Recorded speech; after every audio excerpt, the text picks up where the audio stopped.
This program is sponsored by Auckland City Council. 559,700, the predicted population of Auckland City in 2026. But you cannot trade over the Himalayas. You need a trade route, a land route, or a sea route, and ASEAN provides that bridge. Now, my expectation is that ASEAN countries can exploit this opportunity. They will introduce a new cylinder of growth and can get back to what they had prior to the crisis.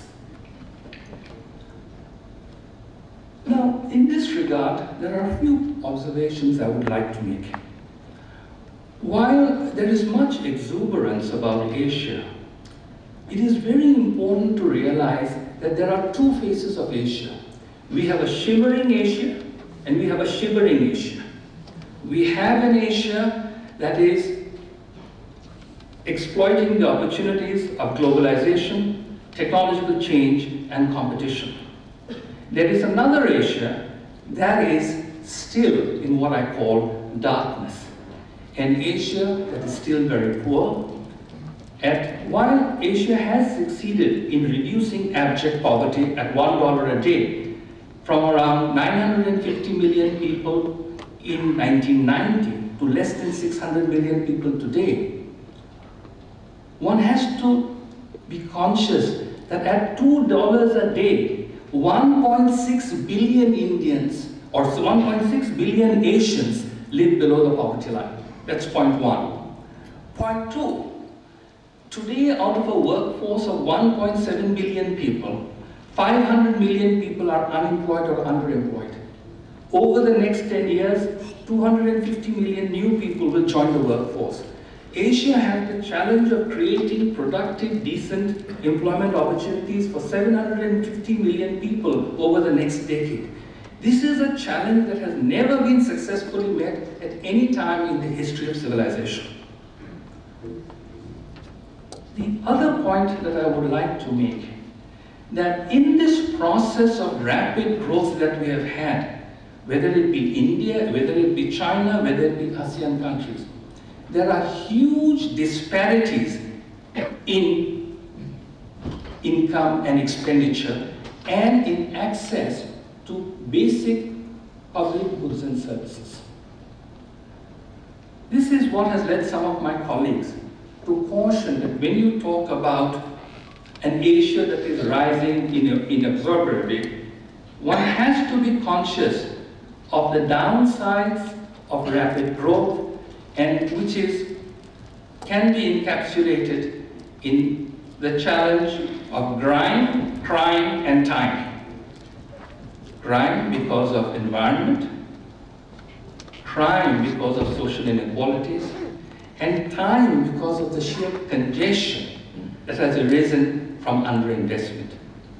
This is something that one has to go into Asia with your eyes and your ears wide open. It's not just the shimmering Asia, it's the shivering Asia as well. And this is what has led to very large parts of Asia now switching from an obsessive concern with growth to broadening the inclusiveness of the growth process.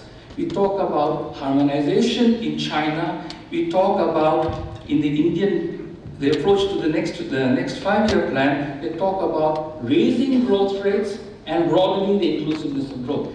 This is going to be what will really determine whether over the next 20 or 30 years, Asia lifts itself by its bootstraps. The issues of want, the issues of inequality have got to be addressed. Against this backdrop, what are the implications for New Zealand? The first implication is that if you are going to engage with Asia, that engagement will have to be with a long-term perspective. There can be no quick entry and exit. You will lose a lot of money if you take that approach. Because Asia, given that it is so behind the curve, the opportunities of convergence to OECD status gives we will make developing Asia the growth center of the world in the 21st century. In that sense, the train has already left the station. There is no choice but to hop on. In hopping on, what do we see? That between 1985 and 2005, trade with Asia and New Zealand, the trade from Asia to New Zealand, rose by 6 times. In 1995, developing Asia accounted for 15% of New Zealand's trade. Today, it is 28%. The value of New Zealand's exports to developing Asia as a whole now outstrips that with its more traditional markets of Australia, Europe, and the United States. Half of New Zealand's top 20 export markets are in Asia, with the major economies of Japan, China, Korea, and Taiwan in the top 7. In the services sector, developing Asia and Japan contribute to more than 80% of international students studying in New Zealand and 22% who visit New Zealand. Now, despite this rapid expansion in trade between New Zealand and Asia, after hitting a peak of 25.6% in 2001, the share of New Zealand's exports going to Asia has dropped to 25%, despite an explosive growth in imports into Asia. Now, you have a deficit of about 4% of GDP with developing Asia. In the area of foreign direct investment, the flows between Asia and New Zealand are minuscule. Asia accounts for less than 10% of foreign investment in New Zealand, and an even smaller share of New Zealand's investment goes to Asia. Now, given that the structure of production in New Zealand is heavily into unprocessed and processed primary goods, and the imports from Asia are in manufactured goods, particularly in cars, electronics, machinery. This difference in trade structure augurs well in terms of large complementarities in competitive advantage. And in this regard, the shimmering Asia provides New Zealand with enormous opportunities. This rising middle class and a rising elite, what they want are the highest quality agricultural products which are free from contamination, free from environmental damage, and for which they are willing to pay premium prices. Now, for example, between 2004 and 2006, New Zealand's butter exports and cheese exports to China grew by 45% and 70% respectively. These two products account for nearly 3% of New Zealand's total exports to China in 2006. Research that we have carried out shows that right across Asia, a growing middle class based in the urban areas are looking for the healthiest, freshest quality foods, with food safety being the most important consideration. New Zealand's good record as a safe, trusted provider of food and beverage products means a strong competitive edge in these nascent, high-end food markets of developing Asia. On manufactured sector, I think there is very little choice but for New Zealand firms, if they wish, to become part of the regional production network, for which Asia offers numerous opportunities. Here, I think the competitive advantage of New Zealand would be in the areas of technological know-how to support production. Now, those who participate in joint venture activities in the dynamic Asian economies can benefit from the expertise, the discipline, and the know-how that the workers from New Zealand can bring. Of course, apart from agriculture and joint venture possibilities, the next big growth area is in the service sector. A recent study suggests that developing Asia is going to account for 55% of the global middle class in 2030, as compared to 17% in 2000. This expanding Asian middle class will spend more money and time as tourists. They will look for premium educational opportunities for their children, and this is where I think New Zealand as a country which is safe, which is clean, which has high governance standards, which has good educational facilities, can really exploit.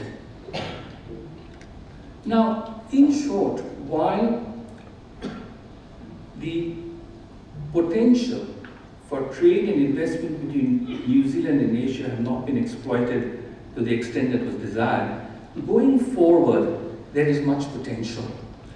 And in this case, to turn opportunities into outcomes,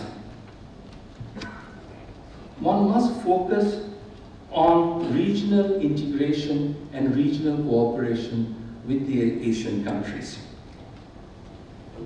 Here, I would briefly like to mention the proliferation of preferential trading arrangements or free trade agreements.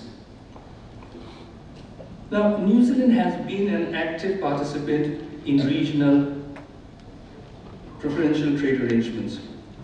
New Zealand signed its first free trade agreement with Singapore in 2000.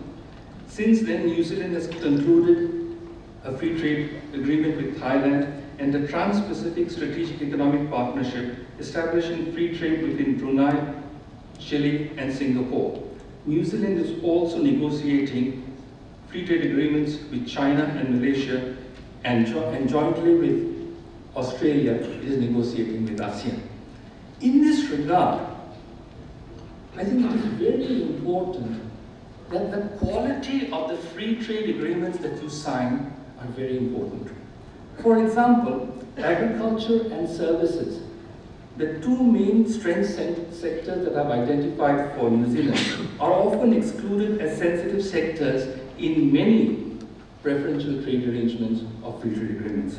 There is no services chapter in New Zealand's agreement with Thailand and no investment chapter in the Trans-Pacific Strategic Economic Partnership. 2005 as the benchmark, and assume Singapore's growth is fixed and it remains at 2005. And if we look at if China grows at its average of the last 5 years, it will take 27 years to catch up to Singapore.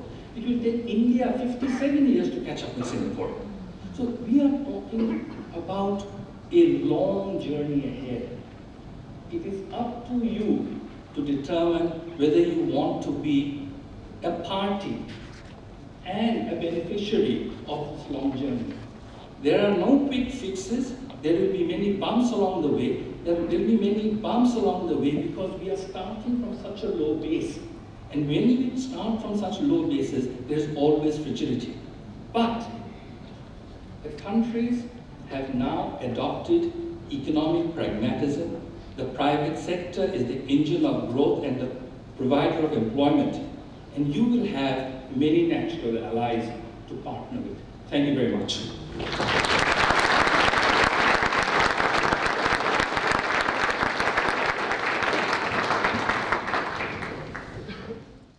This program was sponsored by Auckland City Council. 436,600, the present population of Auckland City.